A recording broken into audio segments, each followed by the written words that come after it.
નમસ્કાર, આપ જોઈ રહ્યા છો સ્પાર્ક ટુડે ન્યૂઝ। જાંબુઘોડાના દાંડિયાપુરા ખાતે વિશ્વ આદિવાસી દિવસની ઉજવણી કરવામાં આવી।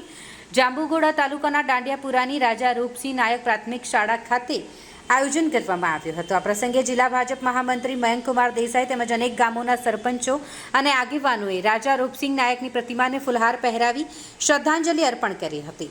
જિલ્લા મહામંત્રી મયંકકુમાર દેસાઈ, તાલુકા ભાજપ પ્રમુખ સુભાષભાઈ બારિયા, મહામંત્રી તખતસિંહભાઈ બારિયા, ભાવસિંહભાઈ બારિયા, ઉપપ્રમુખ ભૂપેન્દ્રભાઈ જયસ્વાલ, રાજેન્દ્રસિંહ રાણા, તાલુકા પંચાયતના પૂર્વ ઉપપ્રમુખ વિક્રમભાઈ બારિયા, પૂર્વ કારોબારી અધ્યક્ષ જ્યોતિન્દ્રસિંહ રાણા, વાવ પંચાયતના સરપંચ રાજુભાઈ બારિયા, જાંબુઘોડા પંચાયતના સરપંચ જીતકુમાર દેસાઈ, તેજગઢથી પધારેલ દિનેશ નાયક, અરવિંદ રાઠવા તથા તેમજ રાઠવા સમાજના આગેવાનો, ગ્રામ પંચાયતના સદસ્યો અને ખૂબ જ મોટી સંખ્યામાં આદિવાસીઓ આ પરંપરાગત વેશભૂષામાં કાર્યક્રમમાં હાજર રહ્યા હતા। આ કાર્યક્રમમાં ડીજેના તાલે આદિવાસી લોકનૃત્ય ટીમલીના તાલે સૌ કોઈ ઝૂમી ઉઠ્યા હતા।